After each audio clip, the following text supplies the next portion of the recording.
How's it going, everybody? Welcome back to the channel. My name is Jason, and in this video, we're going to be taking a look at the offseason so far for the Saskatchewan Roughriders. And I know I'm a little bit late on this, obviously, about a month late in terms of when free agency actually began back in February, but I think now is actually a pretty good time to look at it. I think most of the big moves have been made for most of the CFL's teams, and I'm excited to start talking about it with this series. So in these videos, I'm going to be taking a look at some key re-signings the teams have made, the additions and subtractions that they've made, as well as some potential roster holes that are still maybe up in the air with these rosters. So with that in mind, let's just get started with the Saskatchewan Roughriders, the team that we're covering in today's video.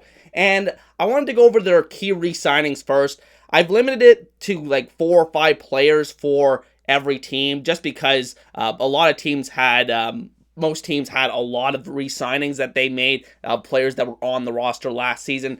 These are just the players, these additions over here are just players that were playing for other CFL teams last season. And so with that in mind, let's talk about the key re-signings I have for the Roughriders here. Like I said, try to keep it to 4 or 5 for every team. First guy I want to talk about here is Larry Dean. Came off bad injury the last couple of seasons, and then this past season with Saskatchewan really emerged and regained status as one of the best linebackers in the CFL. Excited to see what he can do in another year with Saskatchewan. Hopefully he can stay healthy again in 2023. They bring him back. I think that's a good signing for them, especially considering another player that they lost in free agency that we'll talk about in a few minutes here. They also brought back Anthony Lanier, defensive tackle, one of the true game-wrecking defensive tackles in the CFL. I believe he led the league in pressures midway through last season before he went down to injury. I think it's going to be very crucial for them to retain him, which they were able to do, and I'm excited to see what he can do with another year under his belt in the CFL. I think he has a chance to be one of the truly great defensive linemen in this league. Jamal Morrow at running back was really one of the true bright spots on the Roughriders offense last season. Add a little bit of that dynamic running ability, can catch the ball into the backfield as well. Really like Morrow as a potential feature back there in Saskatchewan. And then Roland Milligan, defensive back, versatility in that secondary, can play a little bit of strong side linebacker as well. Just a really good Swiss Army knife piece to keep here for Saskatchewan. So I think those are just some key guys that they re-signed this offseason. Now let's move over to the whiteboard here and talk about their additions and subtractions, starting with the big one, and that is quarterback Trevor Harris, who comes over from the Montreal Alouettes. And this is really the no-brainer addition for the Roughriders. They had a magnificent need at quarterback after letting Cody Fajardo walk, and I think that Trevor Harris will be a stabilizing force, much like he was in Montreal when they decided to bench Vernon Adams. I thought Trevor Harris really steadied the ship for that team, got them their first playoff win since 2014, and hopefully he can do a little bit of the same for the Roughriders, who really went through a tumultuous season last year in 2022. Then wide receiver Jake Wieneke, they bring over from the Alouettes as well, has some chemistry with Trevor Harris. He started to play better towards the end of last season. 2021, he was really outstanding, led the league in receiving touchdowns, I do believe. But we'll see what Wieneke can do in Saskatchewan, joining Harris, coming over from the Alouettes. Then they bring back defensive tackle Micah Johnson, coming over from the Hamilton Tiger Cats. Micah Johnson has spent 2 previous stints in Saskatchewan, both in 2019 and in 2021, both one-year deals each time. We'll see if he's one and done again here in Saskatchewan, but I think that he's played generally pretty well when he's been in Saskatchewan in the past, so I do like that addition for the Roughriders to pair him with Lanier at defensive tackle. And then we have the offensive line additions with Philip Blake and Peter Godber, 2 Canadian offensive linemen that come over here from Toronto and BC, respectively.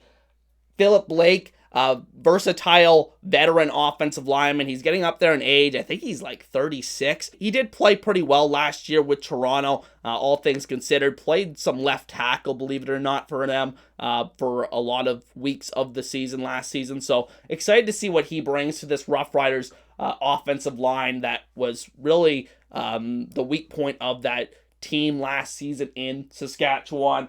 Peter Godber, who comes over from BC, had perhaps his best season in the CFL last season with BC, but still not really that, elite level center in my opinion.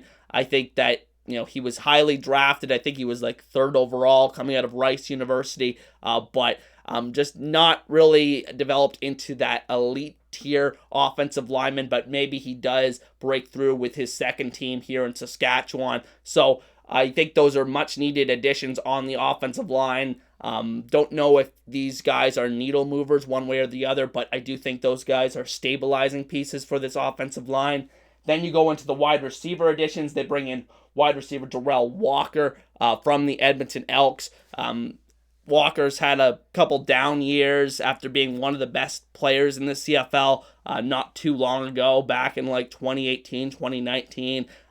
Just one of the best receivers in the game, but, you don't know if he still has that high-end ability left in him. He's still a very solid player, can still produce 700 to 800 yards a season, but at the end of the day, I don't think he's really going to move the needle for this offense. I think it's going to be more up to a guy like Winicky and existing guys on the Roughriders roster. They bring in Sean Bain from the Calgary Stampeders, has shown some flashes, has shown ability as a kick returner as well.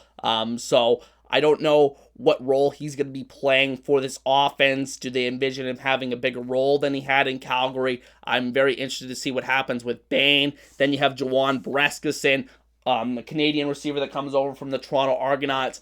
A very talented Canadian receiver, but just has really struggled with injuries throughout his CFL career, so I don't know what to expect with him going forward. I think anything you get from him is kind of a bonus. They do have a lot of Canadian talent in that wide receiver core, obviously Schaefer Baker, but also Braden Lenius is also there, so I don't know if he slots in as a starter for this team, but I do think he is a good, talented player to have on the roster here.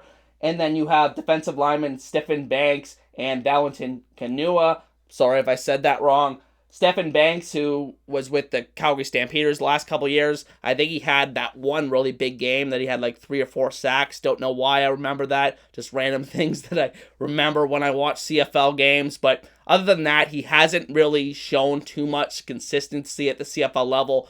But the Roughriders have shown a really good ability at getting the most out of their defensive linemen the past couple of seasons. So I'm excited to see what they can do working with a couple of guys here that they bring in. Ganua has been on the Tiger Cats roster the last couple of seasons, but hasn't really broke through and saw a lot of major playing time. So we'll see if those two guys make an impact for this team next year. Now moving to the other side of the whiteboard with the guys that they lost this offseason, starting with quarterback Cody Fajardo. Obviously has had a down couple of seasons, was this team starter for 3 seasons, but just has seen a gradual decline. Obviously, he was dealing with an injury last year, but I do think it was right for the team to move on, given the fact that they could bring in a guy like Trevor Harris, who I do see as an upgrade for this team. Then we have wide receiver Duke Williams, that had a tumultuous season last year for the Roughriders, but is a very talented player that has once led this league in receiving yards back in 2015 with Edmonton. It's been a long time since then, so we'll see if he can reestablish himself in Hamilton, but I think it's still a big piece of the puzzle that is lost here for the Roughriders because of just the star power and respect that he garners from defensive backs around the league. So it'll be interesting to see how they replace Duke Williams. Obviously, guys like Winicky and Darrell Walker will factor in to that mix, you would think. They also lose wide receiver Shaq Evans to the Ottawa Redblacks. Once a very promising receiver for this team, former 3rd or 4th round pick in the NFL draft, mid-round pick in the NFL draft, but a guy that had a great 2019 season with the Roughriders. In my opinion, was a top 3 receiver that year for the in the CFL, I should say. But ultimately, injuries is a big part of the story for him, and a couple of guys on this list have really struggled with injuries the last couple of seasons, and that's why they find themselves off the team. But Evans, maybe he regains some of that form in Ottawa, but he'll have to do it without the Roughriders now. Then wide receiver Kyron Moore, they also lose. This guy goes to the Edmonton Elks. A very good interesting skill set player who, he's not a number 1 or number 2 guy in your offense. He's not going to be that great perimeter receiver or that dynamic big play receiver, but can really provide a lot of value in terms of the short area quickness that he has in his skill set, and then also can return kicks for you as well. And I think that is the intention of what he's going to be used like in Edmonton. But I think he was a big part of this Roughriders team the past couple of seasons, so I think he is a notable loss for them. And then you have an offensive lineman, Dan Clark, longtime Rough Rider. I think he was the longest tenured player on this team, but it does not look like he's going to be back. He is still unsigned by any CFL team right now, but the coaching staff has said it themselves that they do not expect Dan Clark will be a Rough Rider next season, so I include him with the losses here.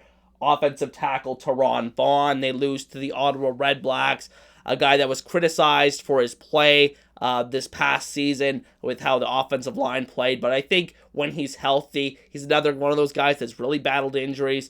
I think when he's healthy, he can be a very solid starting level tackle in the CFL, but we'll see how he does in Ottawa. Josiah St. John, former number 1 overall pick, mostly just a backup Canadian offensive lineman, but those type of players can be valuable. He can play a bit of tackle as well as the interior. And then defensive back Mike Edam, who I should have had higher. I should have put this more in terms of priorities, but for the most part, I tried to do that. But anyway, Mike Edam, defensive back, was their starting safety the past couple of seasons. Just a really solid player, but maybe just a little bit too old, and maybe that's really what factored into the decision here. He's had some injuries. I think he suffered a season-ending injury this past season or the season prior. But Edam has been a very solid player in his CFL career, but not necessarily a star. I think they could probably fill that role with one of the young guys they have coming up in the secondary. Maybe it's Nelson Lacombo, but going to be interesting to see how Edam does if he's goes and still plays in the CFL next season. He's another guy that is still unsigned, I do believe, so maybe he does come back to the Roughriders. I'm totally wrong, but at the end of the day, he's still not signed at this point in the offseason, which I think tends to point that he's not going to be back with the team. And then wide receiver Justin McGinnis, who was a first-round pick for the Roughriders not too long ago, back in 2019. Had his best season this past year, but moves on to BC here in free agency.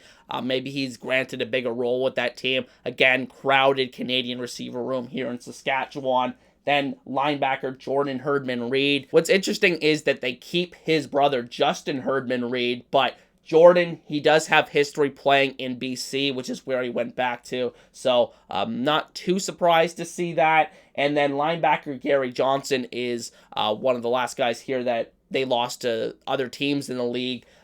He signed in Ottawa, I do believe. But, just a depth guy in that linebacking core. Didn't really play too much of a major role for this team last season.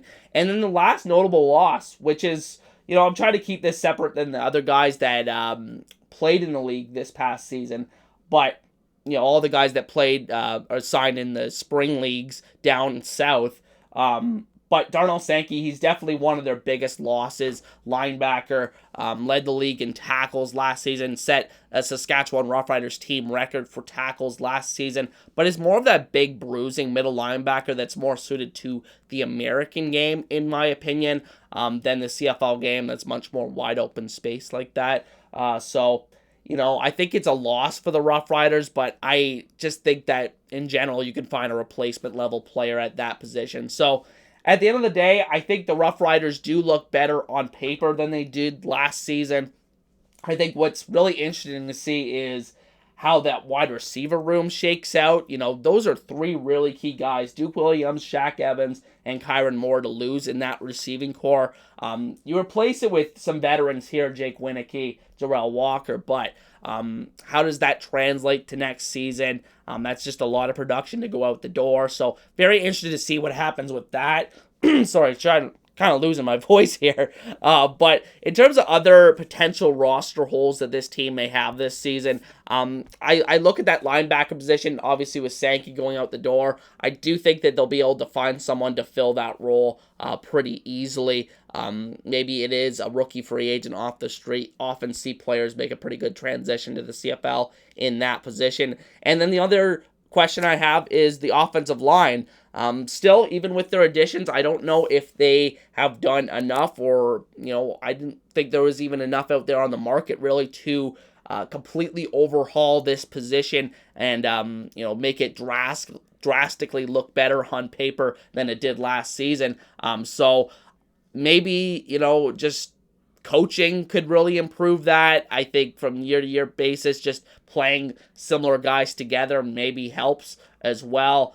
They got guys like Logan Ferlin, I think, still on the roster as well. And Evan Johnson, I believe, is still there. So I'm trying to remember off the top of my head, but I have questions about how that offensive line could do this year again. But I do think some of these new additions will alleviate some of those issues. I don't think it's going to be nearly as bad as it was this past season on the offensive line, but I do have questions about whether or not this is playoff caliber offensive line, so to speak, going into this season. But with that said, that is going to be the end of today's video, and I want to thank each and every one of you for watching. Be sure to let me know your thoughts on the Saskatchewan Roughriders offseason down in the comment section, and with that said, I'll see you guys next time. Peace.